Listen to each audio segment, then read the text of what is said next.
take it. Michael goes again. Jordan! Yes! Oh, baseline, yeah! No doubt about it, OG basketball fans already know that there's only one baller who stands above the others when it comes to the GOAT debate. And he's none other than the man, the legend himself, Michael Jordan. Oh, and if you're still not convinced about this fact, then you sure haven't seen this game. It's the one game that always stands out as the game where Jordan proved himself as the greatest the sport has and will ever see for a very long time. It was the day he came up against the legendary Los Angeles Lakers team in an epic clash that would rightly be tagged the Battle of the Ages. Welcome again to Jam Junction, your #1 channel for the very best when it comes to basketball. Today, we're looking back at the legendary Clash of the Titans game in December 1996 when top boy Michael Jordan totally dominated Kobe Bryant and Shaquille O'Neal. You sure want to get your popcorns for this one. Now, the 1996 season was a very special one for different reasons, and it all contributed to the anticipation for this particular game. Firstly, the Chicago Bulls had just resumed their dominance the season before, after a rather subpar couple of seasons, and this was thanks to the return of the legend from retirement. MJ and the Bulls had held the NBA ransom for most of the early 90s, winning 4 of the last 6 division and championship titles respectively. Whew, they literally had nothing more to prove until now. Now that a new franchise is threatening to kick them to the Cavs and take over the #1 spot, you see, the Los Angeles Lakers had bolstered their squad massively coming into the season, with 2 particular additions making the headlines. They had brought in the 18-year-old sensation Kobe Bryant via the drafts and NBA superstar Shaquille O'Neal as a free agent. The wrath spread through the Lakers fan base like wildfire, and word around town was that this new-look Lakers team was here to rule. Perhaps they have had enough of it with the big bullies and reckon it was time to take a stand, but was Jordan and his Bulls ready to relinquish power that easily? You bet they're not. So, the stage was set when the two teams were scheduled to clash for the first time that season on the 17th of December 1996. The intentions were clear from the very beginning. For Jordan, he needed to show these young bloods who was the main man around here. For Shaq, he believed it was his time to dominate, and for young Kobe, who had always idolized the legendary figure of Jordan, it was time to step out of his shadows and show the world what he's got. The build-up to the game was insane. Everybody was talking about it. The new generation versus the age-defying legend. It was like sports show and barbershop talks and steroids, and frankly speaking, it was easy to see why.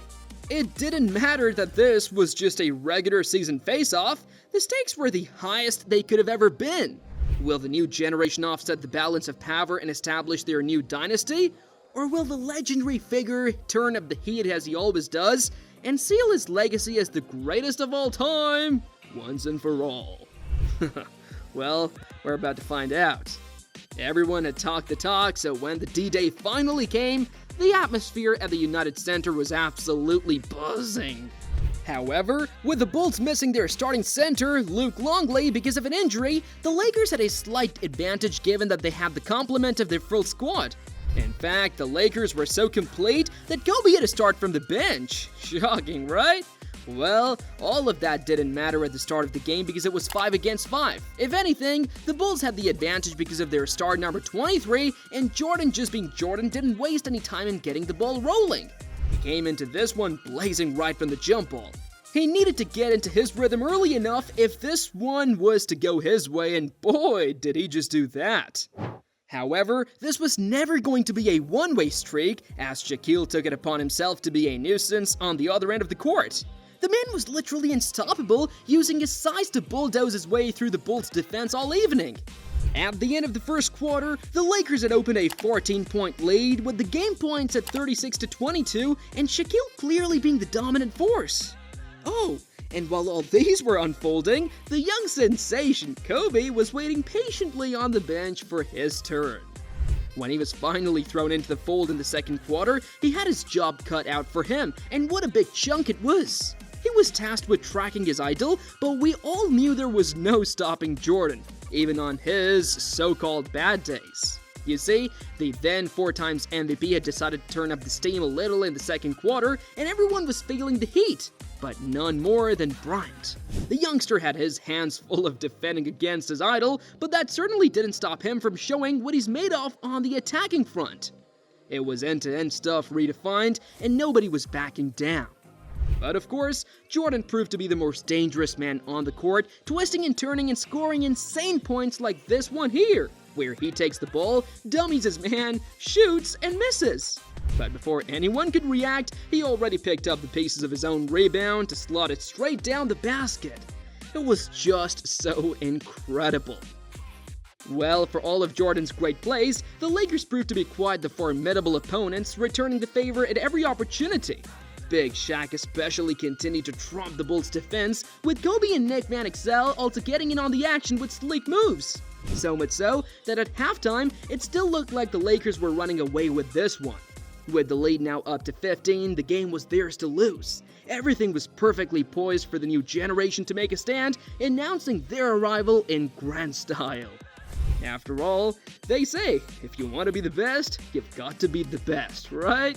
Well, here they were, Kobe and Shaq, and they had the champion right where they wanted him. But even then, they certainly weren't done. So in the third quarter, the Lakers pressed on to retain their lead and even added to it. It was almost clear that the defending champions were going down at this point, and with 3/4 of the game already in the bag, the new generation could almost feel the foundation of their new dynasty rising brick by brick with every basket they scored. This was it. This was the moment they had waited for all their lives. Perhaps it was finally time to enter into a new era. The era of the power duo, the era of Kobe, Shaquille, and their Lakers army. It did have a good ring to it, but the job was not quite done yet. And for the fans, well, you bet no one was leaving their seats for this one. After all, this is the Jordan and his Bulls, and you best believe it wasn't over until it is over. When they once again took to the court for the fourth quarter, it was time for the final dance. But that was when it all happened. That, right there, was the moment of truth. And if we know one thing about Michael Jeffrey Jordan, is that he lives for moments like this. The Lakers had the game by the scruff of its neck for all of the first 3 quarters, but they had made one mistake. They failed to finish off the game when they had the upper hand. And what's that when they say about coming for the king again? Oh yes, if you're gonna come for the king, you best not miss. Now that's where the Lakers make a terrible boo-boo. They had left a small chance of a comeback, and for a team like the Bulls that has dominated the NBA for the past decade, a little chance was all they needed. You see, in the fourth quarter, Jordan and his comrades brought their A-game, and not even the informed Lakers could handle them. Attack after attack, the Bulls kept tearing through their opposition's defense like a hot knife through butter. They were absolutely running riot, and one man was leading the charge. Yes, you guessed that right, it was MJ. Time and even Superman and sneakers couldn't stop him in this move. Like a god in the game, he rained down judgment on the Lakers in the form of 3-pointers, 2-pointers, free throws, you name it. And he wasn't just scoring buckets, he was laying off ice-cold passes for the likes of Pippen and Tony Kukoc to finish too. Throughout the last quarter, it was almost telepathic. He threw the ball, and the basket had no choice but to receive it. At the end of the regular time, the Bulls had dragged themselves back to tie the game with a 33-15 victory in the fourth quarter. They had forced the game into extra time in the twinkle of an eye, and when they returned for that, it was as easy as taking candy from a baby. They brushed the Lakers aside to win the game 129-123 after extra time. The Chicago Bulls had fought back to retain their status as the best franchise in the division, and for the king, well, it meant he could keep his crown for now, and keep it he did. Obviously, this was a lesson to anyone who would dare to challenge his supremacy, and a lesson that Kobe and Shaquille O'Neal had to learn the hard way. The buzz after the December 17th game was almost as much as the one that led up to it. Everybody was talking about how MJ dominated the hell out of Shaquille and Kobe. They were talking about how the Bulls overturned a 22-point deficit and how Michael Jordan has sealed his status as the GOAT of basketball. To crown it all, the Bulls also went on to win the championship that season to make it 5 wins in 7 years, and they were truly the undisputed team of the 90s, and they most certainly had MJ to thank for all of that. Of course, the Lakers with their power duo of Kobe and Shaquille went on to enjoy a time in the spotlight themselves, but then they had to wait a few more years because there could only be one king at a time, and his name was Michael Jordan. Did you enjoy this video? Then hit the like button on your screens. Also, drop a comment below and subscribe to the channel now. I promise you we have more fantastic basketball content to share with you.